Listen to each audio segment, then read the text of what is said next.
where it seems impossible. This is the sacred logic of hope. God does not bypass the desert. God enters the desert and transforms it. Think of your own desert places, a relationship that feels dry or broken, a wound or grief that you've carried for years, an addiction or habit that feels hopeless, a pattern of anxiety or fear, a sense of failure or shame, a loss that weighs on the heart, a discouragement about the church or the world. The Jubilee of Hope invites you to bring exactly these deserts to God, not to hide them, not to escape them, but to let God work in them. The desert blooms when we stop pretending and start trusting. In the second reading, St. James tells us, "Be patient, brothers and sisters, like the farmer who waits for the precious fruit of the earth." Hope is not passive. Hope is not sitting on the couch waiting for God to fix everything. Hope is an act of faithfulness.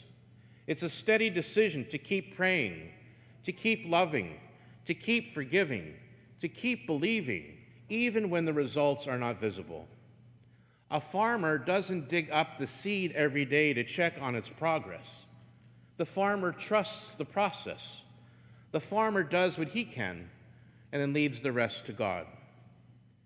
Maybe God is asking you to be patient with yourself, because holiness takes time.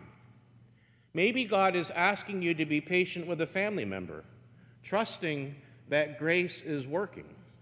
Maybe God is asking you to be patient with the church, knowing that God purifies and renews her. Maybe God is asking you to be patient with the world, knowing that Christ's kingdom grows slowly and surely. Patience is love stretched over time, and it's one of the deepest expressions of hope. Jubilees in the Scripture were times of liberation, times of debt forgiveness, times of rest, times of mercy, times of new beginning. The Jubilee of Hope is God saying to his people, "Start fresh. Let my mercy rewrite your story." The world is striving for hope.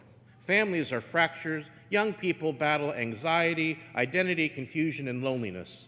Society is polarized. The poor feel forgotten. People trust institutions less and carry more fear than ever. And yet the church dares to light the rose candle on the Advent wreath and declare, "We rejoice." Why? Because the church is not naive about darkness. She is convinced about light. The Jubilee is God sending his people out as ambassadors of hope to be an encouraging word, the listening ear, the forgiving heart, the steady presence, the joyful witness, the person who reminds others by